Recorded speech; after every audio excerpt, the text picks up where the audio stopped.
Hai teman-teman yang berbahagia, berjumpa kembali dengan saya Dr. Andri, spesialis kedokteran jiwa dari Rumah Sakit EMC Alam Sutra Tangerang. Hari ini lagi santai nih, sambil ngopi ya. Mohon maaf teman-teman yang belum bisa ngopi, mudah-mudahan nanti bisa ngopi ya.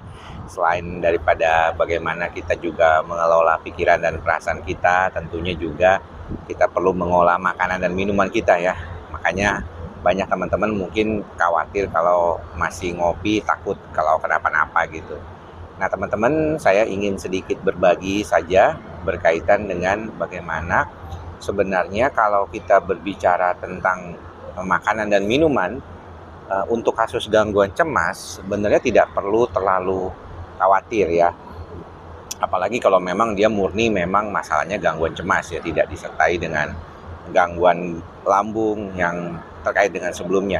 Jadi kalau teman-teman yang suka bicara kepada saya bahwa kalau misalnya berkaitan dengan masalah lambung, teman-teman harus yakinkan dulu ini sakit lambung atau bukan gitu. Karena sayang kalau misalnya ternyata nih itu bukan masalah lambung gitu ya, tapi teman-teman sudah pantang yang terlalu sampai akhirnya badannya kurus, kurang gizi gitu ya. Jadi sayang, jadi lebih baik kalau pantangannya gangguan cemas itu biasanya memang dikaitkan karena berkaitan dengan masalah lambungnya sendiri. Kalau gejala lambungnya atau sensitivitas lambungnya itu dominan, maka si pasien biasanya nggak disarankan untuk makan atau minuman yang membuat lambungnya jadi naik atau muncul gitu ya. Tapi kalau dia lambungnya sudah bagus, ya dia nggak ada masalah sebenarnya ya. Problem seperti itu biasanya kan terjadi pada beberapa kasus ya, saja gitu ya, misalnya yang GERD gitu, yang jelas-jelas memang ada masalah. Dispepsia fungsional kan kebanyakan membaik dengan pengobatan biasa, dan ketika si pasien sudah mampu mengatasi dirinya dengan baik, cemasnya berkurang, kondisinya sudah lebih stabil, ya sudah nggak ada problem lagi gitu ya. Itu yang biasanya kita tahu dalam beberapa kasus kecemasan kita sendiri. Nah, jadi kalau ditanya yang paling dominan untuk mengurangi cemas ataupun makanan dan minuman yang bisa digunakan, sebenarnya tidak terlalu spesifik ya.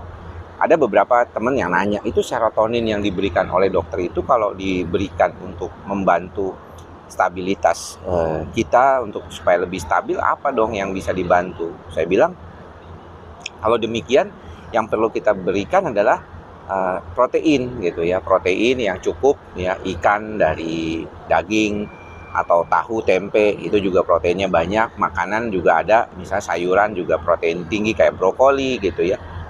Kemudian juga kacang-kacangan itu juga banyak mengandung protein tinggi. Jadi tidak perlu selalu berkaitan dengan sesuatu yang sifatnya kayak suplemen gitu ya. Nah, satu yang penting juga adalah diperhatikan, banyak teman-teman itu sering mengalami kesulitan untuk memperhatikan bahwa keadaan yang berkaitan dengan pengelolaan cemas itu nggak selalu melulu dengan obat. Ya banyak nih, walaupun sebenarnya kondisi fisik yang baik, yang stabil juga memerlukan suatu proses ya. Makanya jangan sampai ragu untuk berolahraga, jangan sampai ragu untuk menjaga pola makan yang baik. Jangan terlalu banyak makan gorengan, kemudian tidur yang cukup, kemudian jangan terlalu banyak makan tepung ya.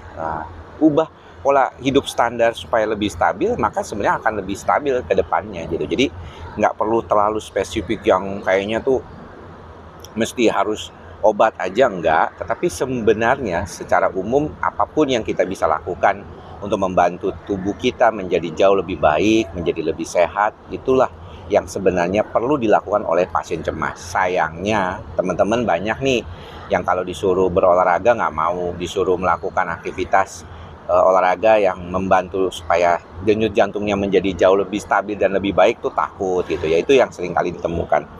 Kemudian juga banyak juga dikaitkan dengan kalau misalnya berkaitan dengan bagaimana mengelola pikiran dan perasaannya juga seringkali lupa ya, karena memang nggak semuanya bisa meditasi. Saya tahu nggak semuanya bisa melakukan ritual meditasi, tapi kalau relaksasi rasanya bisa ya.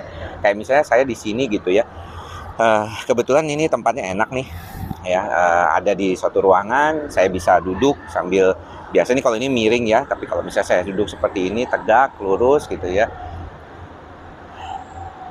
ya ngambil napas tenang,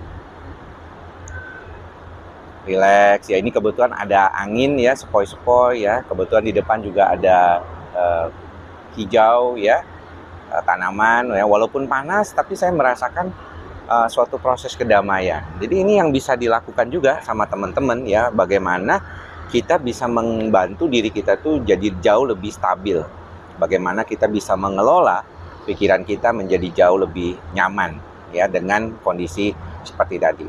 Ya, jadi relaksasi lah yang penting. Nggak perlu meditasi yang sangat berat, gitu. Tapi relaksasi aja.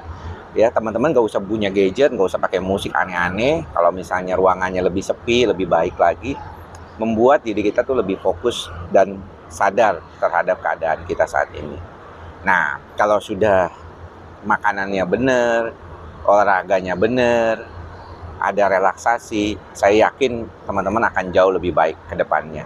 Dan tidak perlu macem-macem, nggak usah pakai obat juga bisa, nggak perlu pakai suplemen-suplemen yang aneh-aneh juga bisa. Yang penting teman-teman bisa menjaga kondisi itu dengan baik dan stabil.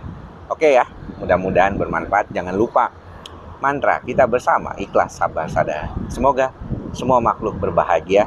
Semoga teman-teman juga berbahagia. Salam sehat jiwa. Bye-bye.